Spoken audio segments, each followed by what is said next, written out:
বাংলাদেশ সুন্দর একটি দেশ হলো, এর ভিতরে রয়েছে কিছু রহস্যময় ও ভয়ঙ্কর জায়গা।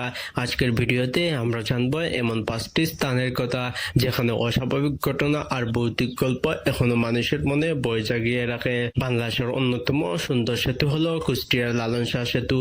এখানে শোনা যায় অদ্ভুত সব আওয়াজ। স্থানীয়রা দাবি করেন নদীর ধারে রাতে গেলে হঠাৎ করে ঠান্ডা বাতাস বইতে থাকে, আবার কেউ কেউ নাকি অদ্ভুত ছায়া দেখতে পান। ফলে অনেকেই রাতের বেলা এই এলাকায় যেতে ভয় পায়। নওগাঁ জেলা একটি পুরনো বাড়ি বহু বছর ধরে ফাঁকা পড়ে আছে।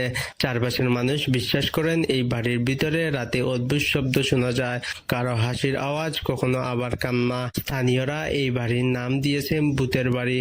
ভয়ের কারণে আজও মানুষ এখানে সহজে প্রবেশ করতে সাহস পায় না। পুরান ঢাকায় কিছু সরু গলি আছে যেখানে সন্ধ্যা নামলেই মানুষ এড়িয়ে চলে। কথিত আছে এখানে নাকি মাঝে মাঝে এক অদৃশ্য কণ্ঠস্বর শোনা যায় এবং অন্ধকারে হঠাৎ ছায়া মূর্তি দেখা যায়। অনেকেই এই গলিকে ঢাকা শহরের অন্যতম ভয়ঙ্কর জায়গা মনে করেন। বিশ্ববিখ্যাত সুন্দরবন রয়্যাল বেঙ্গল টাইগারের জন্য বিখ্যাত নয়, এখানে অজানা কিছু রহস্য রয়েছে। জঙ্গলের গভীরে গেলে অদ্ভুত শব্দ শোনা যায়।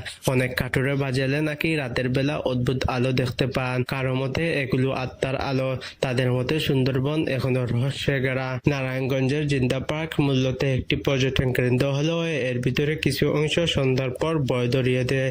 অনেক দর্শনার্থী বলেছেন সন্ধ্যার পর ফাঁকা জায়গায় দাঁড়ালে হঠাৎ করে পায়ের শব্দ শোনা যায়। কেউ কেউ বলেন এখানে রাতের অদৃশ্য অনুভূতি মানুষের মনে আতঙ্ক সৃষ্টি করে।